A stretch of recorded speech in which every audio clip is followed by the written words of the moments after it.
नमस्कार, इन खबर में आपका स्वागत है। फिल्म अभिनेता सुशांत सिंह राजपूत की आत्महत्या की गुत्थी अभी अनसुलझी है।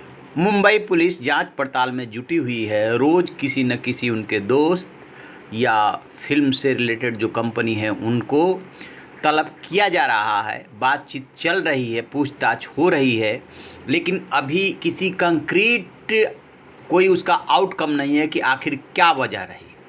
इस बीच उनके दोस्त मित्र भी आगे आ रहे हैं, सोशल मीडिया के जरिए उनके बारे में जिक्र कर रहे हैं, लेकिन 2-3 बातें ऐसी पता चली है जिससे लगता है कि वाकई में उनको कॉर्नर कर दिया गया था और जिससे वो बहुत ज़्यादा परेशान थे और सुसाइड के बारे में सोच रहे थे। पहली बात कि मुंबई पुलिस ने पूछताछ के हवाले से जो सोर्सेज के हवाले से जानकारी दी है उसके मुताबिक उन्होंने 3-4 दिन पहले इस घटनाक्रम से अपने स्टाफ को सैलरी बांटी थी और कहा था कि अब आगे सैलरी नहीं दे पाऊंगा। एक बात, इसका मतलब कि उनके मन मस्तिष्क में ये जो सुसाइड की बात है वो उमड़ घुमड़ रही थी, वो कुछ सोच रहे थे। क्यों कहा, क्या फाइनेंशियल क्राइसिस थी? तो जो अकाउंट चेक किया गया है उसके मुताबिक ऐसी कोई फाइनेंशियल क्राइसिस नहीं थी। ये भी बात आई है कि उनके महीने का 10 से 12 लाख रुपए खर्च था, 4.5 लाख रुपए उसका किराया जाता था, एक और किराया जाता था और उनके खाते में ठीक ठाक अमाउंट पाया गया है। तो एक तो ये बात। दूसरी बात है कि MTV विजय अदलखा ने अपने दोस्त सुशांत सिंह राजपूत से पहली बार कब मिली थी, क्या बातें हुई थी, उसको उन्होंने इंस्टाग्राम पे एक पोस्ट डाल करके और एक फ़ोटोग्राफ डाल करके शेयर किया है।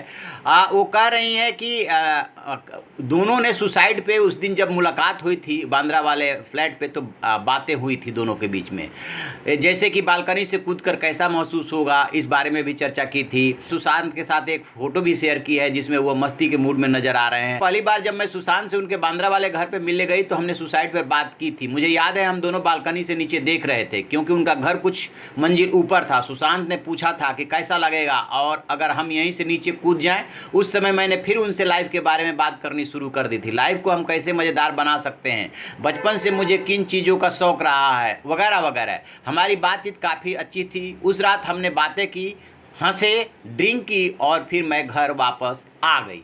तो इस तरीके से उन्होंने शेयर किया है। अब सवाल ये उठ रहा है कि वो परेशान तो थे, सुसाइड करने के बारे में भी सोच रहे थे। अब ये तो नहीं कहा जा सकता कि एग्जैक्ट अपने बारे में सोच रहे थे, लेकिन सुसाइड के बारे में इनसे बातचीत हुई और जो परिस्थितियां बता रहे हैं, जिस तरीके से उनको कॉर्नर किया गया है, किस तरीके से 6 महीने में 7 फिल्में उनसे छीन ली गई, उसी को लेकर के सवाल उठ रहा है कि उन्होंने सुसाइड नहीं किया है बल्कि उनकी हत्या की गई है। परिस्थितियां ऐसी बना दी गई कि वो मौत को चुन ले, मौत को गले लगा ले और इसीलिए उन्होंने मौत को गले लगाया।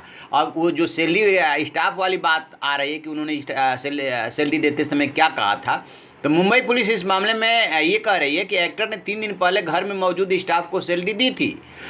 एक चैनल के हवाले से ये बात आ रही है कि पुलिस के एक सोर्स का कहना है कि एक्टर ने सुसाइड से 3 दिन पहले सभी की पूरी सैलरी दी थी और साथ में ये कहा था कि वह रख लें क्योंकि आगे वह उन्हें सैलरी नहीं दे पाएंगे। इसका क्या मतलब है?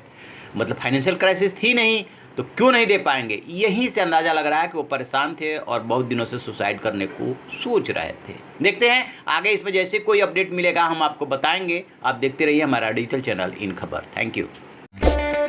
इन खबर चैनल को सब्सक्राइब करें और बेल आइकन दबाना ना भूलें।